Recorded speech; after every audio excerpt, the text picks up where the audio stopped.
So it's the end of this Border Gavaskar Trophy and I'm sure you must have enjoyed it. Well, we didn't have a great start to this series as we lost the first test match. It was a day-night test match and we lost it miserably. We were out for 36 runs and everyone was questioning India. Second test match, we won that. Third test match, it was a draw. Okay, so till now 1-1 up in the series and third test match was a draw. Let's not forget the legendary partnership between Ravichandran Ashwin and Hanuma Vihari. Yeah, they had a valuable contribution in the draw.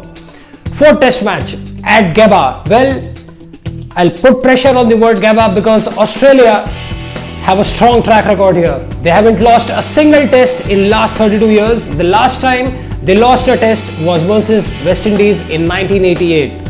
So, what happened then? Hi guys, I'm Akshay. Welcome to my new show, Over the Top. I'm going to take you on a journey which is going nowhere. So what made Gabba really difficult for us this time? It was the number of injuries. Umesh Yadav couldn't play, Mohammad Shami couldn't play, our strike bowler Jasprit Bumrah couldn't play, Ravichandran Ashwin, the star of the previous match, couldn't play, Hanuma Vihari along with him couldn't play. Now, selecting a squad out of the remaining players and putting them at Gabba was a strong challenge. But what happened next?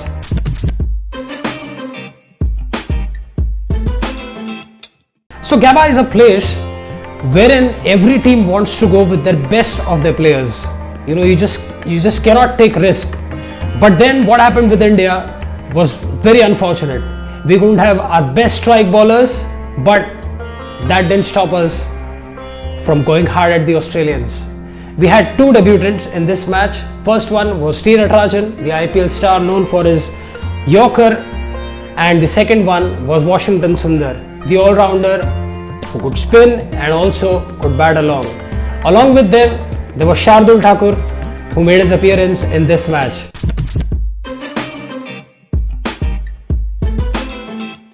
So Australia batted first and they scored 369 runs, but both the debutants Washington Sundar and T. Natarajan along with Shardul Thakur picked up 3 wickets each. It was a dream debut for both of them, and Shardul Thakur especially because he had played only one match versus West Indies and then he hadn't played any test match cricket. So it was a kind of a debut for him as well.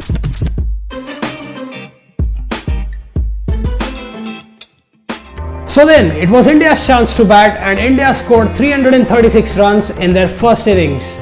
It didn't look like we are going to cross this 300 mark, but then thanks to a legendary partnership once again. Two youngsters, Shardul Thakur and Washington Sundar, they had a partnership of 123 runs and Shardul Thakur scored 67 runs and Washington Sundar scored 62 runs. And our hopes were still there.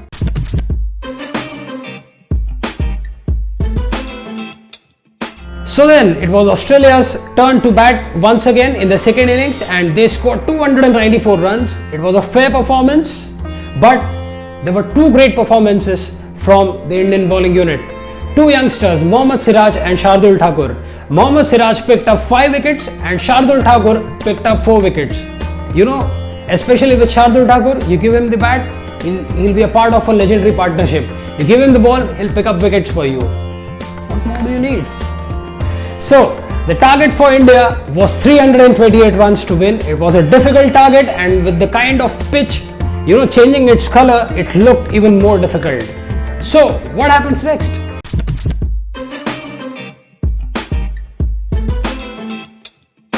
So, India had to chase a lot of runs and it wasn't the greatest of the starts for India as Rohit Sharma was out early. He was out for 7 runs, but then the partnership between Shubman Gill and Cheteshwar Pujara stabilized the ship for India. But then, just when things were looking good, Shubman Gill too got out on 91 runs. It was a magnificent innings. He just missed out his 100 for 9 runs, but I think he made a valuable contribution to the total. And then, in came our captain, Ajinkya Rahane, but he couldn't provide any resistance because he was out soon for 24 runs. But then, the partnership between Cheteshwar Pujara and Rishabh Pant. Well, as I said last time, on one side there was a monk who took his own sweet time, and on the other side there was someone who was an old monk. Yes, Cheteshwar Pujara batted really patiently. He weighed down and teared down bowlers mentally and physically. He scored 56 runs in 211 balls. Well, think about the ratio.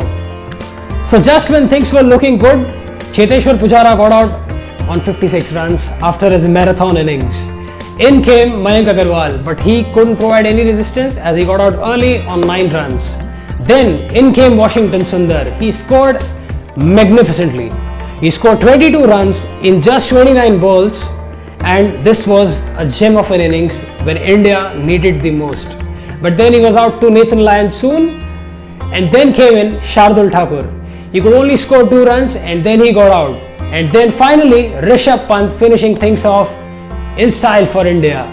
He won the match for the team and he kept batting, he kept taking risks. That was the most important factor here, because at one point of time it looked as if this match is going towards a draw, but then he kept taking those, wanted or unwanted risks, but then eventually scored runs for India, and this innings will be remembered for a long time.